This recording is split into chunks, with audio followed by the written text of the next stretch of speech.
ఒక 2 నిమిషాలు దిల్సుఖ్నగర్లో అభ్యర్థులు పడుతున్న కష్టాల్లో నేను కళ్ళకు వివరంగా చెప్తాను. నేను ఏ తెలంగాణ ఉద్యమం అయితే 2009లో ఇదే కాంగ్రెస్ గవర్నమెంట్ 14F ద్వారా అక్టోబర్ 9వ తారీఖు జరిగిన ఉద్యమం ద్వారానే కాంగ్రెస్ పతనాన్ని కోరుకున్నది. మళ్ళీ అదే కాంగ్రెస్ గవర్నమెంట్ రాక ఏదో నిరుద్యోగుల యొక్క కృషి వలన ప్రభుత్వం అనేది అధికారంలోకి వచ్చింది. మరలా కాంగ్రెస్ ప్రభుత్వం అదే తప్పు పోలీసు అభ్యర్థులతోనే పెట్టుకుంది.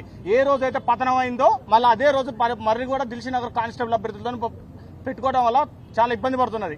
ఒక్కసారి దిల్సుఖ్నగర్ వస్తే సాయిబాబా టెంపుల్లో తినడానికి తిండి లేక, పండుగలకు ఇంటికి వెళ్ళలేక అభ్యర్థులు స్టడియాలలో పడుతున్న అరిగోసలకు కారణం ఎవరు చెప్పాలి?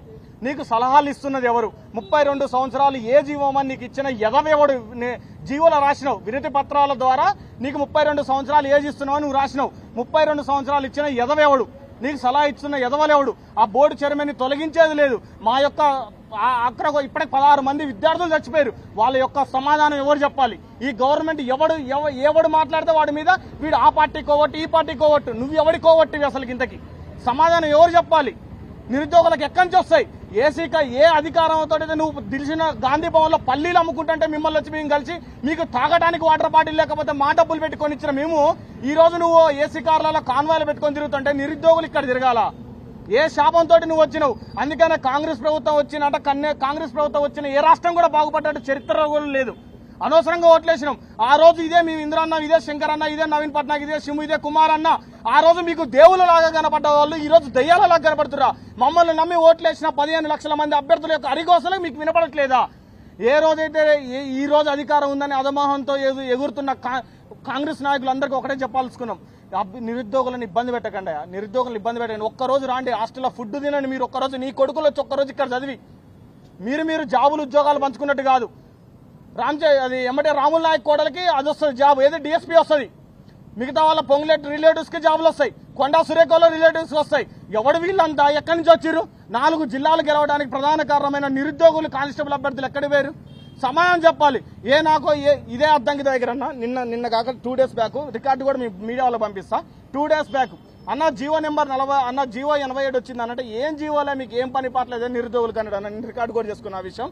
ఇదే అద్దంకి దగ్గర ఇదే కోదండరామ్ గారు ఏ రోజన్నా నిరుద్యోగులు ఆయన వల్ల పట్టుమని 10 ఓట్లు పడతాయి వీళ్ళ వల్ల. ఎప్పుడు చూసినా నేను పాకిస్తాన్ అంటాడు, లేకపోతే నేను అలా కూర్చొని తెలంగాణ తెచ్చినా ఇంకా నువ్వు ఒక్కడే తెలంగాణ తెచ్చినావు. చచ్చిపోయిన 1200 మంది తెలంగాణ తెచ్చిన వాళ్ళు కాదా? నేను అప్పటి నుంచి కొట్లాడిని అంటున్నావు. నీకే నీ యొక్క పదవుల కోసమేమో ఆర్డినెన్సులు తీసుకురావాలి. ఆర్డినెన్సులు తీసుకొచ్చి మీకు ఎమ్మటే పదవులు ఇవ్వాలి. సుప్రీంకోర్టు లాయర్లు పెట్టి మీకు పదవులు తీసుకోవాలి. కానీ ఏ పాపం చేసిరని కానిస్టేబుల్ అభ్యర్థులతో ఆడుకుంటారు? వీళ్ళకి న్యాయం చేయాలనే ఉద్దేశం లేదా? తప్పులు తడకలు లేవా? బోర్డు చైర్మన్ కలవనీయడు మమ్మల్ని, డీజీపీ ఆఫీస్కి ఏమో అందులోకి రానియరు. ముఖ్యమంత్రి దగ్గర హోమ్ మినిస్టర్ ఉంది. మీ నిరుద్యోగులను ఎక్కడ కలవాలి? ఎవరిని కలవాలి? ఎవరి దగ్గర పోయి సమాధానం చెప్పుకోవాలి? ఇచ్చిన చిత్తు కాగితాలు చెట్టబుట్టలో కనపడుతుంటే మా యొక్క ఆక్రోధన ఎవరితో చెప్పుకోవాలి? ఈ అరిచి మాట్లాడి పేగులు ఆక్రోశిస్తున్నాయి. అరెస్టు చేసి ఇండ్లలో పెడుతుంటే తల్లిదండ్రులు చూసి గ్రామీణ ప్రాంతాల్లో ఓట్లేసి కాంగ్రెస్ ప్రభుత్వానికి వచ్చి ఇక్కడ అరెస్టు కావడానికా? దిల్సుఖ్నగర్లలో పోలీస్ స్టేషన్లలో ఉండి అన్నం పెట్టకుండా ఉంటే సాయంత్రం వరకు రాకేష్ రెడ్డి అన్న లాంటి వాళ్ళు తీసుకొచ్చి అన్నం పెట్టిన తినడానికే ఈ కర్మ దౌర్భాగ్యం కాంగ్రెస్ గవర్నమెంట్కి వచ్చింది.